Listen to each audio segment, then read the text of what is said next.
이 국방대학교의 안보문제연구소에서 세미나를 하는데 경제학자가 와서 무슨 이야기를 할까 그래서 제가 여러 번 사양을 해서 이게 맞는 것 같지 않다 그랬더니 그래도 또 경제적인 측면에서 이야기를 좀 해주는 게 좋겠다고 해서 뭐 억지로 좀 오게 된 그런 상황입니다. 그래서 저는 그냥 안보, 외교 이런 측면보다는 좀 다른 측면에서 말씀을 드리겠습니다. 오늘과 같은 세미나가 이제 천안함 폭침에 대한 뭐 대응 방안이라든가 안보 체계를 또 앞으로 어떻게 구축할 건가 하는 이런 논의에 멈추지 말고 제가 말하는 것은 앞으로의 대북한 전략 방향이라든가 앞으로 통일을 위한 그런 구체적인 좀 새로운 방향을 제시하고 논의하는 그런 자리가 됐으면 하는 그런 기대입니다.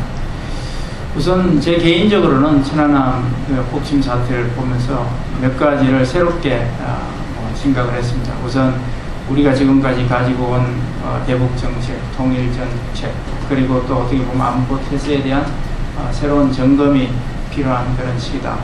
그렇게 첫 번째로 느꼈고, 두 번째로는 지금까지 우리가 어떻게 보면 우리 한반도의 지정학적인 리스크라는 게 거의 우리가 잊고 살아왔습니다. 이제 평화시대가 온 것처럼 살아왔는데 역시 우리는 휴전 상태이고 우리가 누리고 있는 평화라는 게 어떻게 보면 굉장히 취약한 거라는 걸 다시 한번 확인하는 그런 계기가 됐습니다. 그리고 이제 이거를 해결하는 과정에서 제가 느낀 거는 이게 우리 앞으로 통일에 가는데도 주변국이라는 게 굉장히 큰 영향을 미치는구나. 이게 우리가 피할 수 없는 사건이라는 걸 다시 느꼈습니다. 왜 그러냐면 우리가 다 국제 여러 나라의 사람을 모아서 조사를 하고 있는데도 또 러시아가 와서 다시 조사를 하고 또 중국은 거기에 대해서 또 딴 이야기를 하고 있는 걸 봐서 역시 이거는 앞으로 우리가 이런 사건 하나뿐만 아니라 우리가 통일로 가는 길에도 이거 험난한 이 주변국의 간섭이 있겠다는 생각이 들었습니다. 그리고 우리가 미국하고 가깝게 지내고 미국하고 관계를 정상화하고 긴밀하게 하는 것만큼 북한이라는 데는 또 중국하고 또 그만큼 관계를 맺어가고 있다는 걸 우리가 다시 한번 느꼈습니다. 그런 걸 느끼면서 이제 요번에 천안함 폭침 사태를 보면서 저는 좀 의아해한 게 있습니다. 지금까지의 북한이 국제사회에서 군사행동이나 도발을 해오는 것을 크게 나눠보면 제가 군사 전문가가 아니라서 그냥 쉽게 나눠봤습니다. 대상이나 목적에 따라서 크게 두 가지로 나눠왔다 그렇게 생각합니다. 어떻게 나눠졌냐면 한국을 포함해서 국제사회를 향해서 하는 행동이 있었습니다. 그러니까 핵실험을 한다든가 장거리 미사일을 발사한다든가 미국 국민을 억류한다든가 이런 어떻게 보면 한국을 포함해서 국제사회에다가 대놓고 하는 일이었습니다.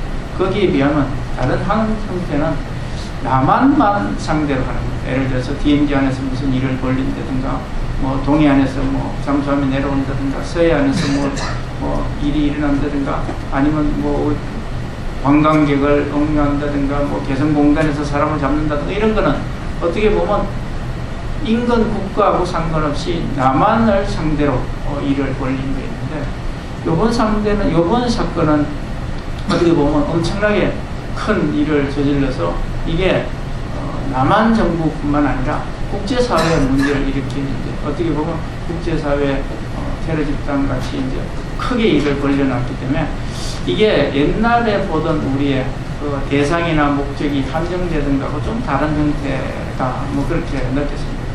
그래서 이제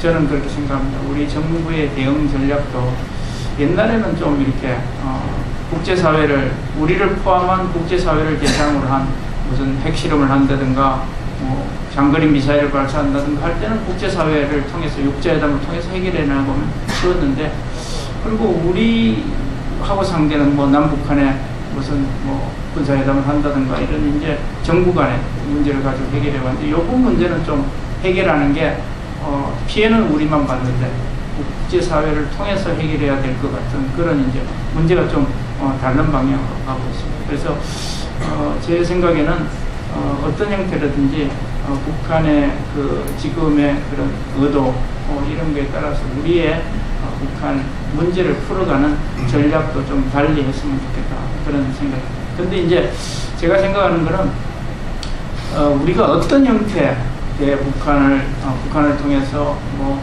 앞으로 뭐 국제사회를 갖고 가서 제재를 하고 응징을 하건 아니면 어떤 형태로 풀어가건 간에 우리의 목표는 있어야 되겠다는 거예요. 목표라는 게 결국은 북한을 뭐 중간 단계로서 개방사회로 이끌어내거나 하여튼 뭐 어떤 형태로든지 자유경제 사회로 이끌어내고 개방하고 그걸 이제 한 단계 넘어서 나중에 통일로 이어가는 그 목표, 중간 목표와 최종 목표를 우리가 마음에 두고 이런 대응 전략이나 방법을 짜갔으면 좋겠다 그런 생각입니다. 그래서 이런 이제 구체적으로 어떻게 지금 상태에서 우리가 어떻게 가야 될 건가 하는 거는 저도 다음에 이제 기회가 왔을 때 다시 말씀을 드리기로 하고 제 말은 지금의 그런 상황을 우리가 판단하면서 우리 대응을 해나갈 때 우리의 최종 목표나 중간 목표를 염두에 두고 했으면 좋겠다. 그게 우리가 감정이나 우리의 일시적인 그런 생각에 휩싸이지 말았으면 좋겠다 하는 그런 생각입니다. 수고하셨습니다.